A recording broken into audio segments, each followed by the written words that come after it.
अल्लाह के नबी हजरत नूह अलैहिस्सलाम बार बार अपनी उम्मत को अल्लाह के पैगाम सुनाते रहे कि वो आपस में एक दूसरे पर जुल्म ना करें, एहसास-ए मोहब्बत को कायम करें, नस्ल और जात के नाम पर एक दूसरे को तकलीफ ना दें, रिश्तों की कदर को मुकद्दम रखें।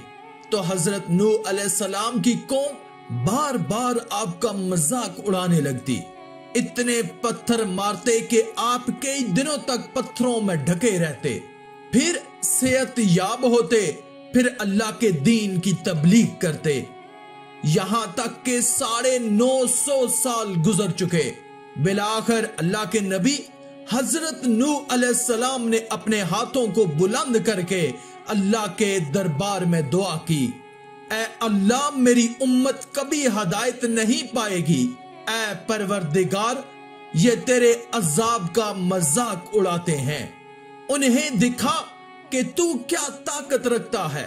फिर अल्लाह का हुक्म हुआ नूह अलैहिस्सलाम के लिए, ऐ नूह एक कश्ती तैयार कर और उसमें पूरे जहान के चरिंद परिंद और इंसानों को शामिल करो जो तुम पर ईमान ले आए।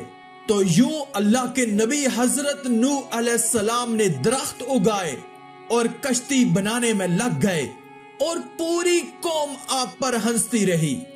नूह अलैहिस्सलाम अल्लाह के हुक्म को तस्लीम करके अपने काम में मसरूफ रहे। तकरीबन 100 साल के बाद वो कश्ती बनकर तैयार हो गई और नूह अलैहिस्सलाम तमाम चरिंद परिंद के जोड़ों को उस कश्ती में सवार कर ही रहे थे कि इतनी देर में सांप और बिच्छू आपकी खिदमत में हाजिर हुए और कहने लगे कि ऐ अल्लाह के नबी उस निजात की कश्ती में हमें भी सवार करो। अल्लाह के नबी नूह अलैहिस्सलाम ने फरमाया, तुम तो इंसानों को तकलीफ देते हो, उनको काटते हो। तो यूं सांप और बिच्छू रो के अल्लाह के नबी से अर्ज करने लगे कि अल्लाह के नबी आप हमारी नस्ल को बचाएं। हम आपसे वादा करते हैं कि जो भी इंसान सलामुन अला नूहिन फिल आलमीन पढ़ेगा, हमें कसम है अपने वजूद की, अपने खालिक की, हम कभी भी उनको तकलीफ नहीं देंगे। इस वादे के बाद अल्लाह के नबी नूह अलैहिस्सलाम ने सांप और बिच्छू के जोड़ों को भी कश्ती में सवार कर दिया। उस निजात की कश्ती में जो इंसान सवार हुए, जो मखलूकात सवार हुई, उनके सवार सब के सब अल्लाह के अजाब के सबब फिल नार हो गए।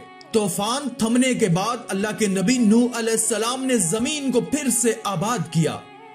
हर मखलूकात जिंदगी बसर करने लगी, लेकिन उस आयत को किसी भी हैवान ने आज तक नहीं बुलाया और अल्लाह पाक ने अपनी किताब की सूरत अल साफात में महफूज कर दिया। आज भी जंगल बियाबान में जब भी किसी सांप, बिच्छू या किसी हैवान के सामने जब इस आयत को पढ़ा जाता है कि सलामुन अला नूहिन फिल आलमीन, सांप हो, बिच्छू हो या कोई भी हैवान हो, इस आयत के एहतराम और इसके पसे पुश्त वादे को समझ के उस इंसान के करीब नहीं आता। बेशक अल्लाह ने अपनी किताब में हर परेशानी, बीमारी और मुसीबत का इलाज रखा है। आखिर में अल्लाह रब्बुल इज्जत से दुआ है कि अल्लाह हमें नेक एमाल करने और बुराई से बचने और बचाने की तौफीक अता फरमाए। आमीन या रब्बल आलमीन। आज की इस वीडियो में था बस इतना ही। मजीद इस्लामी वीडियोस हासिल करने के लिए अल्लाह की कुदरत चैनल को सब्सक्राइब कर दें और साथ में मौजूद बेल के आइकन को दबाकर ऑल पर क्लिक कर दें। शुक्रिया।